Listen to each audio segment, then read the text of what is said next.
Perkataan ruh seorang yang sudah mati berada di ruang rumah kita.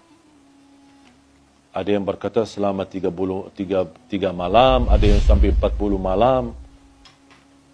Kasihanlah, ruhnya lagi diam di rumah, jasadnya di kuburan. Terus ngapain jasadnya di situ kasihan sendirian? Kalau orang sudah di alam kubur, kemudian akan dikembalikan ruhnya. Buat apa Allah kembalikan ruh? Supaya proses langkah awal hisab. Tapi hisab yang masih istilahnya ringan, menghadap mungkar nakir.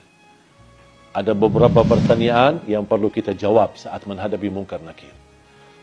Seandainya kita berhasil lolos dari pertanyaan dan kita bisa menjawab seluruh pertanyaan mungkar nakir, berarti akan kita menikmati. Kalau lagi menikmati di alam kubur, bahagia, kuburan kita menjadi raudhatun min riyadil jannah, taman dari taman surga. Buat apa ruh kita keluar dan diam di rumah kita selama 40 malam? Sebaliknya, kalau kita tidak lolos untuk menjawab pertanyaan mungkar nakir, berarti kita akan menghadapi kesiksaan yang amat pedih di dalam kubur. Dan tidak mungkin orang itu saat disiksa masih nyawanya bisa jalan-jalan kemana-mana, termasuk mampir ke rumah dan diam di rumah selama 40 malam.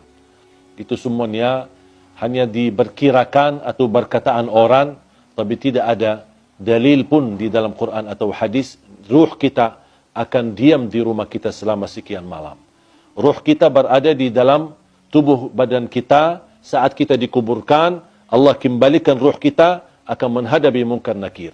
Kalau anda lagi menikmati bahagia, berarti akan merasakan kenikmatan tersebut bukan hanya jasad kita, tapi jasmani dan rauhani kita. Kalau ruh kita terpisah dan dia diam di rumah untuk melihat kondisi dan keadaan di rumahnya, bagaimana keluarganya. Terus kalau ada di antara keluarga, ketika ada ruh seorang meninggal, dia masuk ke rumahnya. Terus ternyata istrinya tak nangis setiap malam. Pasti dia sakit hati. Bukan sakit hati, ya sakit ruh. Apalagi kalau istrinya nikah. Kok malah tinggalin aku? Aku meninggal malah kamu nikah.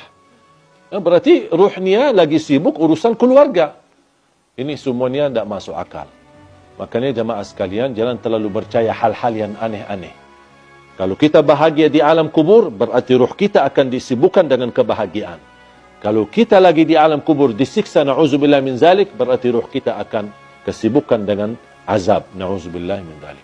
Wallahu ta'ala.